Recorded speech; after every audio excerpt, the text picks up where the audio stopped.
கர்த்தருக்கு பயப்படுகிற ஸ்திரீ. கர்த்தருக்கு பயப்படுவது ஞானத்தின் ஆரம்பம். ஒரு பொண்ணுக்குள்ளார கர்த்தருக்கு பயப்படக்கூடிய ஞானம் வந்துருச்சுன்னு சொன்னாலே, ஞானம் என்பது பரிசுத்த ஆவியானவருக்கு இன்னொரு பேர், ஞானத்தின் ஆவியானவர். கர்த்தருக்கு பயப்படும் பொழுது பரிசுத்த ஆவியானவர் உள்ள வந்து உட்காந்துக்கிறார். இப்போ உட்காந்துங்கன்னு அந்த பெண்ணுக்குள்ளார பலப்படுத்துகிறார். அந்த பெண்ணை வந்து அவர் கற்றுக் கொடுக்கிறார், அந்த பெண்ணுக்கு சொல்லி கொடுக்கிறார்.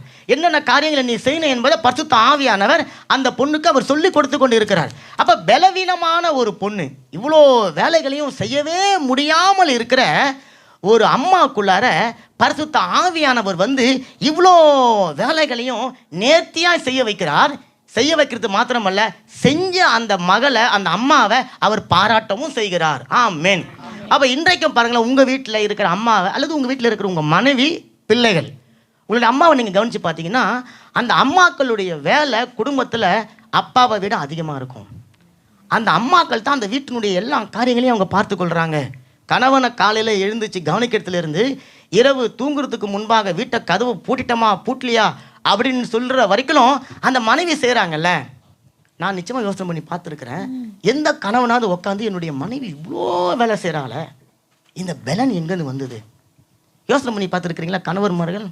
நான் அடிக்கடி சொல்கிறது தான், நம்ம இங்கேருந்து போனோன்னே ட்ரெஸ் எல்லாம் ஊற்றுட்டு கணப்பில் போய் உட்காந்துட்டு இது மாதிரி ஒரு டீ கொடுமா அப்படின்னோடனே அவங்க அப்போ தான் உள்ளே போயிட்டு ட்ரெஸ் எல்லாம் ஊற்றுட்டு வந்து என்ன பண்ணுவாங்க, நேராக கிச்சனுக்கு போயிட்டு ஒரு டீயை போடுவாங்க. டீ மட்டும் போட மாட்டாங்க, கூடவே ஒரு கேசரியும் கொண்டு வந்து கொடுப்பாங்க. சாப்பிட்றீங்களான்னு கொண்டு வந்து கொடுப்பாங்க. கொடுத்துட்டு நம்ம உட்காந்து அடுத்த வேலையை ஊழியத்தை தான் பார்த்து நிற்போம். அவங்க பார்த்தா நம்ம வாசனை நல்லா கம்மன்னு ஏறும். என்னடாண்ணா கோழி எடுத்து வெட்டுறது, அரைக்கிறது, சாந்தம் அரைக்கிறது, போட்டு வச்சுட்டு கரெக்டாக 8:30 மணிக்கு எங்கே வந்து சாப்பிடுங்க. நம்ம யோசிப்பேன், என்ன தாண்டா இவங்க நம்ம கூட தானே வந்தாங்க. நான் இப்போ தான் ஒரு 20 நிமிஷத்து வீடியோ தான் எடிட் பண்ணியிருக்கிறேன். அவங்க இதுக்குள்ளே கோழியை பக்காவை எடிட் பண்ணி குழம்பா வச்சு வீடியோவை சொர்த்தி பண்ணிட்டாங்களே அப்படின்னு சொல்லி நினச்சின்னு இருப்பேன். அப்போது என்னுடைய மனைவியை பற்றி தான் நான் சொல்ல முடியும். உங்களுடைய மனைவிகளை பற்றி என்னங்க முதல் இனிமேல் நீங்கள் நீதிமொழிகள் 31 நீங்கள் தான் இனிமேல் எழுத போகிறீங்க. ஆமேன். அப்போ நல்லா கவனிச்சுக்கோங்களேன். சரி, அப்போ இந்த ஸ்திரீ கர்த்தருக்கு பயப்படுகிறபடினால நான் என்ன புரிஞ்சுக்கணும்னு சொன்னால், இந்த பொண்ணு முதல்ல ரட்சிக்கப்பட்டவங்க. ஆமேன்.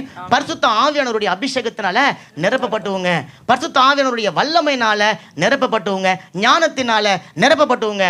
அதனால இவ்வளோ வேலைகளையும் அந்த அம்மாக்கள் செய்கிறாங்க.